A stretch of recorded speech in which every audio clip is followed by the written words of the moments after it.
Maria Isabel Teresa and Mike Cabaloan, your incumbent third-year representative and now your AIT representative today. Why did you choose to run for the position? Unang-una bilang part ng Present Council, nakita ko yung mga kalakasan, strengths and weaknesses ng AIT. Bilang isang taon ako nabigyan ng pagkakataon ng magtrabaho dito sa loob ng AIT. And siguro yung pinakamalaking factor na talagang nag-push sa akin to run is yung nabigyan ako ng pagkakataon na gumawa ng proyekto under LCC or yung League of College Councils. Dito nakatrabaho ko yung different councils, different organizations, maging ang USC, at nakita ko na kaya naman pala ng AIT na gumawa at makiisa sa mga proyekto sa loob ng AIT. What do you see are the problems of past AIT representatives?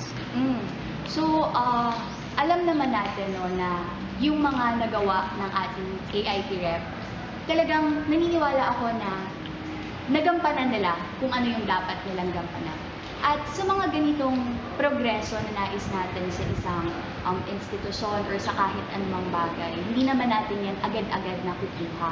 So kung ano yung mga kampanya, mga gawain, mga proyekto na nasimula ng ating mga nakaraang AIT rep, yun yung ipagpapatuloy natin this year at paiigtingin natin yung mga proyekto para sa AIT.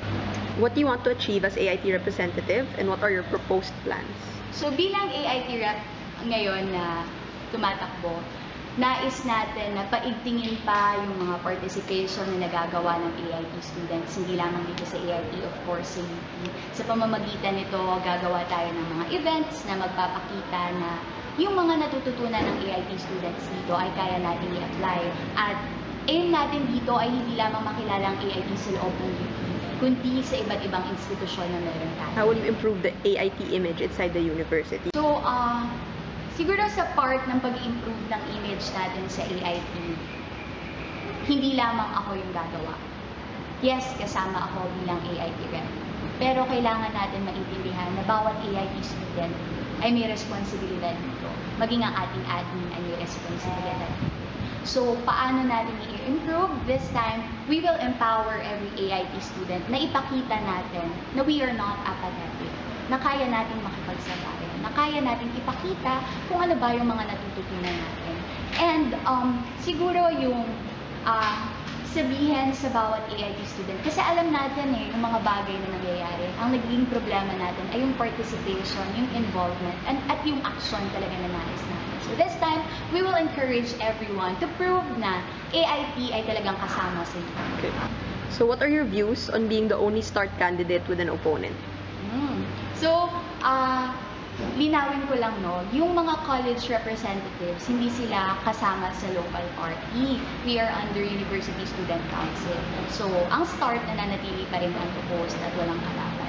So, bilang college rep from kaisa na meron kalaban ngayon, syempre hindi naman mawawala sa akin yung kabahan. Normal na nararanasan at nararamdaman. Pero nagpapakita kasi ito na ang AIT students hindi talaga apathetic. Unti-unti nakikita natin yung involvement, yung participation, na sa mga ganitong klaseng gawain, may nakikisali, may nakikisama, at talagang nais natin na i-encourage pa yung ibang estudyante na maging ganito. At nagpapatunay lamang ito, katulad ng mga naririnig natin ng mga nakaraan, wala tayong hinahadlangan na kahit sino para tumakbo, at naniniwala naman talaga tayo na bawat isa ay may kakayahan at may karapatan.